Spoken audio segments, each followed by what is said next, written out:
മഹാത്മാഗാന്ധിയുടെ നേരനുയായികൾ എന്ന് അവകാശപ്പെടുന്ന റിജിൽ മാക്കുറ്റി എന്താണ് ഇവിടെ നിന്ന് വിളമ്പുന്നത്? കെ സുധാകരൻ കരുണാകരൻ സ്മാരകത്തിൽ പിരിച്ച കോടികൾ എവിടെ പോയി? ആരെങ്കിലും ചോദിക്കാനുണ്ടോ? പറയാനുണ്ടോ? അറസ്റ്റ് ചെയ്തവരോ എത്ര?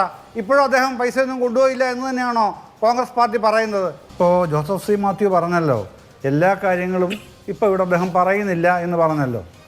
ഞാനും അതുകൊണ്ട് തന്നെ എല്ലാ കാര്യങ്ങളും ഇവിടെ പറയേണ്ടതില്ല. അദ്ദേഹം അത് ഓപ്പണപ്പ് ചെയ്യുന്നില്ലല്ലോ. പക്ഷേ പാർട്ടിയിൽ ഇത്ര കാലവും 28 വർഷം സർവീസ് ജീവിതത്തിലും അതിനു മുൻപ് സർവീസ് ജീവിതത്തിൽ വരുന്നതിന് മുമ്പ് പാർട്ടി പ്രവർത്തനത്തിൽ നിന്നു, പിന്നെ സർവീസ് ജീവിതത്തിലായിരുന്നു. ആ കാലത്ത് സർവീസ് സംഘടനയുടെ ഭാഗമായിരുന്നു. അതിനുശേഷം പെൻഷനറായതിനു ശേഷം വീണ്ടും പാർട്ടി പ്രവർത്തനത്തിലേക്ക് വന്ന, പിന്നീട് നേതാവായി ഏരിയ സെക്രട്ടറിയും ജില്ലാ കമ്മിറ്റി അംഗവുമായി മാറിയ കുഞ്ഞികൃഷ്ണൻ്റെ പ്രശ്നം, ആ പ്രശ്നം പൊടുന്നനെ ഉണ്ടായതാണ് എന്ന് ആരും കരുതേണ്ടതില്ല എന്ന് തന്നെയാണ് ഞാൻ പറഞ്ഞത്.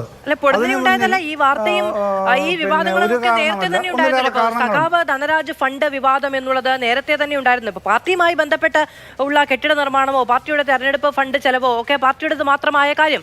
ഈ രക്തസാക്ഷികളുമായി ബന്ധപ്പെട്ട വിഷയത്തിലൊരു വിവാദം ഉണ്ടാകുമ്പോൾ അത് കേരളം പെട്ടെന്ന് ചർച്ച ചെയ്യുമല്ലോ. അങ്ങനെ രൂപപ്പെട്ടതും ആ നിലയ്ക്ക് പ്രതികരിക്കുന്നതുമാണ് നമ്മുടെ രാഷ്ട്രീയ ബോധം എന്ന് പറയുന്നത്. അപ്പൊ ഇത് ആദ്യത്തെ വാർത്തയൊന്നുമല്ല. അത് അങ്ങ് പറയുന്നത് പൂർണ്ണാർത്ഥത്തിൽ ശരിയാണ്. അതൊരു ഡിഫൻസുമല്ല. അല്ല, ഞാൻ എൻ്റെ ഭാഗം ഒന്ന് താങ്കളുടെ ചോദ്യത്തിന് മറുപടി പറയാനുള്ള അവസരം എനിക്ക് തരണം. അല്ലാതെ ഇത് ഇടയ്ക്ക് കയറി ചോദിക്കേണ്ട കാര്യമൊന്നുമില്ല. ഞാൻ അവ്യക്തതയോടൊന്നും അവശേഷിപ്പിക്കാതെ തന്നെയാണല്ലോ പറയുന്നത്. വ്യക്തതയോടെ തന്നെയാണ് പറയുന്നതെന്നാണ് എൻ്റെ ബോധ്യം. അതിലെന്തെങ്കിലും വ്യക്തതയില്ലായ്മ ഉണ്ടെങ്കിൽ താങ്കൾ ചൂണ്ടിക്കാണിച്ചോളൂ. അല്ലെങ്കിൽ എനിക്കത് വ്യക്തമാക്കാനുള്ള അവസരം തരണം. ഞാൻ പറഞ്ഞതെന്താണ്, CPIM-നെതിരെ ജില്ലാ കമ്മിറ്റി അംഗം ഇപ്പോഴിങ്ങനെ ആരോപണമായിട്ട് വന്നതിന് ലക്ഷ്യങ്ങളുണ്ട്. അതിലൊരു ലക്ഷ്യം ഞാൻ പറഞ്ഞു, മറ്റ് പല ലക്ഷ്യങ്ങളുമുണ്ട്. അത് ജോസഫ് സി മാത്യു തന്നെ പറഞ്ഞു, അതിപ്പോൾ തൽക്കാലം പറയുന്നില്ല. അപ്പോൾ ഞാനും അതിലേക്ക് വരുന്നില്ല. പക്ഷേ നിഷ്കളങ്കമാണ് അദ്ദേഹത്തിൻ്റെ ജനസേവന ത്വര കൊണ്ട് ഇത്രയും കാലം അടക്കി വെച്ച ആ ഒരു ഉത്തമ ബോധ്യം ഒരു കമ്മ്യൂണിസ്റ്റുകാരൻ എന്നുള്ള നിലയിൽ അദ്ദേഹം ഇപ്പോൾ പ്രകടിപ്പിക്കുകയാണ് എന്ന് എസ്റ്റാബ്ലിഷ് ചെയ്യാൻ ശ്രമിക്കുന്നതിനോട് വിയോജിപ്പുണ്ടെന്നാണ് ഞാൻ പറഞ്ഞത്. എന്തുകൊണ്ടാണ് ആ വിയോജിപ്പ്? ആ വിയോജിപ്പ് വരുന്നത് ഇത്തരം ഒരു അഴിമതിയുടെ പ്രശ്നം അദ്ദേഹം കൂടെ അടങ്ങിയ പാർട്ടി ഘടകത്തിൽ മുൻപ് തന്നെ ചർച്ച ചെയ്തിട്ടുള്ളതാണ്. ചർച്ച ചെയ്ത് കമ്മീഷനെ വെച്ച് നിലപാട് സ്വീകരിച്ചിട്ടുള്ളതാണ്. ആ നിലപാടിൻ്റെ ഭാഗമായിട്ട് ഒന്നിലധികം പേർക്കെതിരെ നടപടി വന്നിട്ടുണ്ട്. ആ കൂട്ടത്തിൽ അദ്ദേഹവും ഉണ്ടായിരുന്നു, എതിർപക്ഷത്തുള്ളവരും ഉണ്ടായിരുന്നു. അപ്പോൾ അത് നടന്നു കഴിഞ്ഞൊരു കാര്യമാണ്. ആ കറക്ഷണൽ മെത്തേഡ് എന്നുള്ളത് CPIM-ലുള്ള അല്ലെങ്കിൽ കമ്മ്യൂണിസ്റ്റ് പാർട്ടികളിലുള്ള ഒരു രീതിയും ശീലവുമാണ്. അതിൻ്റെ ഭാഗമായിട്ടാണ് ഇത്തരം കാര്യങ്ങൾ അന്വേഷിക്കുകയും പറയുകയും ചെയ്യുന്നത്. പക്ഷേ ഈ മഹാത്മാഗാന്ധിയുടെ നേരനുയായികൾ എന്ന് അവകാശപ്പെടുന്ന റിജിൽ മാക്കുറ്റി എന്താണ് ഇവിടെ നിന്ന് വിളമ്പുന്നത്? കെ സുധാകരൻ കരുണാകരൻ സ്മാരകത്തിൽ പിരിച്ച കോടികൾ എവിടെ പോയി? ആരെങ്കിലും ചോദിക്കാനുണ്ടോ? പറയാനുണ്ടോ? അറസ്റ്റ് ചെയ്തവരോ എത്ര?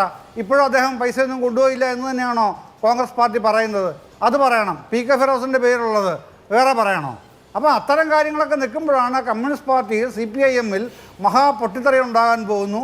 പയ്യന്നൂരിലെ പാർട്ടി ഗ്രാമത്തിൽ ഞങ്ങൾക്ക് പോലും പ്രവേശിക്കാൻ അധികാരമില്ല. എന്തൊക്കെയാണ് ഈ കെ സുധാകരനാണ് MP, അന്നും MP ആണ്, ഇപ്പോഴും MP ആണല്ലോ, അന്ന് KPCC പ്രസിഡന്റുമായിരുന്നു. എന്തൊക്കെയാണ് പറഞ്ഞത്? CPIM-കാരെ, DYFI-ക്കാരെ, SFI-ക്കാരെ വെല്ലുവിളിച്ചത് എന്തിൻ്റെ പേരിലാണ്? അഴിമതി ആരോപണം ഉണ്ടായതിൻ്റെ പേരിലല്ലേ ആ സംഭവങ്ങളൊക്കെ നടന്നത്. എന്നിട്ട് ഇപ്പോൾ വീണ്ടും ഗാന്ധിയൻ കുപ്പായമിട്ട് ഇവിടെ വന്നിരുന്ന ആദർശൻ പറയുന്നത് എന്തിനാണ്? അത് വെറും വീരവാദം. അതല്ല ചെയ്യുന്നത്. സംബന്ധിച്ച് കുഞ്ഞികൃഷ്ണന് ലക്ഷ്യങ്ങളുണ്ട്. അതിലൊരു ലക്ഷ്യം ഞാൻ പറഞ്ഞു, മറ്റു ലക്ഷ്യങ്ങൾ ഞാൻ പറയുന്നില്ല. അങ്ങനെ നിരവധിയായ ലക്ഷ്യങ്ങൾ ഉള്ള ആളെ നിങ്ങൾ എന്തിനാണ് പാർട്ടിയുടെ സംഘടനാ ശൃംഖലയിൽ നിലനിർത്തിയത്? ഒരാൾ ഒരു ആരോപണം ഉന്നയിക്കുന്നു, അയാൾക്കെതിരെയും നടപടി ഉണ്ടായിരിക്കുന്നു, അപ്പുറത്ത് വശത്തുള്ളവർക്കും എതിരെയും നടപടി ഉണ്ടായിരിക്കുന്നു എന്നങ്ങ് പറയുന്നു. അതെങ്ങനെയാണ് ഉണ്ടാവുക? ഒരു പരാതിയിൽ പരാതിക്കാരനെതിരെയും ആ പരാതിയിൽ ഉന്നയിച്ചിരിക്കുന്ന ആളുകൾക്കെതിരെയും ഒരേപോലെ നടപടി ഉണ്ടാവുന്നത് എങ്ങനെയാണ്?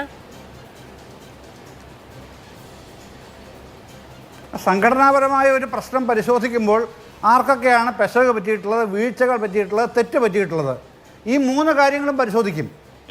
പെശകുകളും വീഴ്ചകളും തെറ്റും അത് 3ഉം പരിശോധിക്കുമ്പോൾ അതിന് 3നും ആനുപാതികമായിട്ടാണ് പാർട്ടിയെ സംബന്ധിച്ചോളം പാർട്ടിയുടെ അച്ചടക്ക നടപടി സ്വീകരിക്കുക.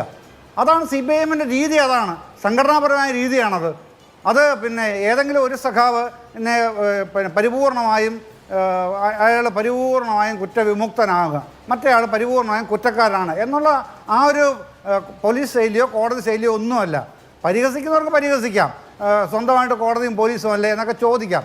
പക്ഷേ ഈ സംഘടനാപരമായ രീതി എന്ന് പറയുന്നത് സംഘടനാപരമായ രീതി തന്നെയാണ്. അതിൻ്റെ അകത്ത് ഞാനീ പറഞ്ഞ കാര്യങ്ങളൊക്കെ ഉണ്ട്. അത് പിന്നെ കൃത്യമായി പരിശോധിച്ചിട്ടാണ് കമ്മീഷൻ വരുന്നത്.